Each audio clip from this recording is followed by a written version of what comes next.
Баршаңызға сәлем, менің каналыма қош келдіңіздер. Бүгін сіздерге осындай өте дәмді, жұп-жұмсақ, керемет болып шығатын, табада 5-ақ минутта дайын болатын пиццаның рецептімен бөлісетін боламын.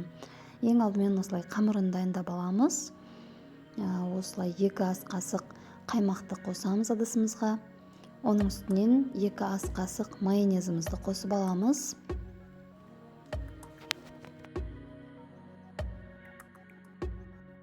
Енді оның үстінен 4 ас қасық ұнымызды қосамыз. Бұл пиццаға ешқандай да қамырын ашытып, жайып отырудың қажеті жоқ. Жай ғана осылай сұйық қамыр дайындаймыз да табаға салып 5-ақ минутта пісіріп аламыз.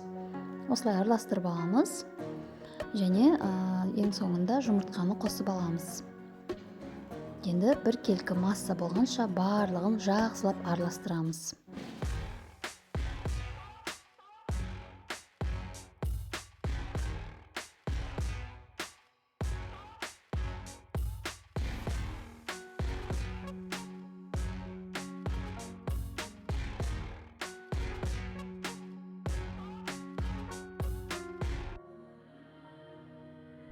Енді салмасына қосатын заттарымызды турап аламыз. Мен ең қарапайымын жасадым.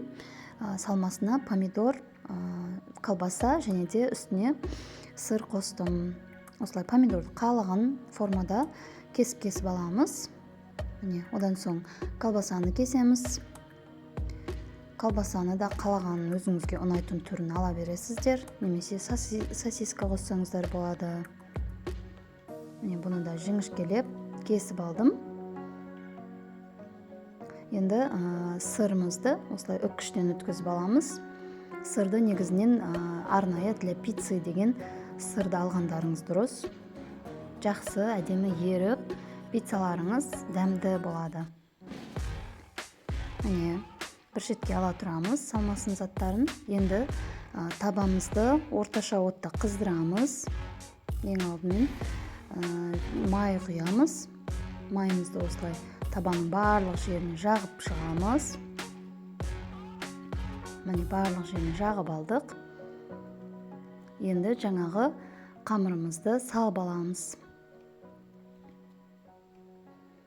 Барлығын салып аламыз. Егер сіздер 2 пицца жасайтын болсаңыздар, дәл осы ингредиенттерді 2 есеге көбейтіп жасасаңыздар болады.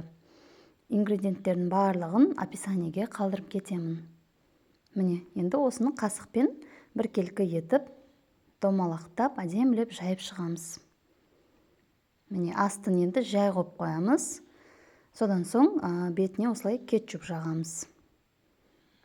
Ұмытпаңыздар, осы кезде астын жай қойып қойыңыздар. Қатты тұрса, асты күйіп кетуі мүмкін. Заттардың барлығын бетіне жағып қойып алғанша асты жай болып тұрған дұрыс. Бір келкі етіп, кетчупымызды да жағып алдық. Енді жаңағы салмасына қоятын заттарымызды қойып шығамыз. Помидорды қойдым мен. Содан соң колбасаны қойып шығамын. Мөлшерін өздеріңіз қалағанша қоя бересіздер. Мөлшерін де, формасын да өз қалауларыңыз бойынша. Енді бетінен сырын қойып шығамыз. Сыры көбірек болса, түрі де, дәмі де әдем болып шығады. Көптеу етіп осылай қоса беріңіздер сырды. Енді барлығын қосып болған соң бетін, қақпағын жауып қоямыз. Және де 5 минуттан соң алатын боламыз. Отын орташа отқа қоясыздар. Пиццамыз дайын болды. Сырымыз еріп, қамыры толықтай пісті. Енді оны ыдысымызға салып аламыз. Ыдысқа аударып алдық. Кесілуі де оп-оңай бұл пиццаның. Қамыры да жұп-жұмсақ. Қараңыздар, кескеннен де көрініп тұр. Негізінен пиццаларды кескен кезде өте қиын кесіледі. Ал бұл пицца осындай оп-оңай, жұп-жұмсақ. Және де 5-ақ минутта дайын болады. Біздің пиццамыз дайын болды. сіздер де міндетті түрде жасап көріңіздер. Өзіме қатты ұнады осы пиццаның түрі.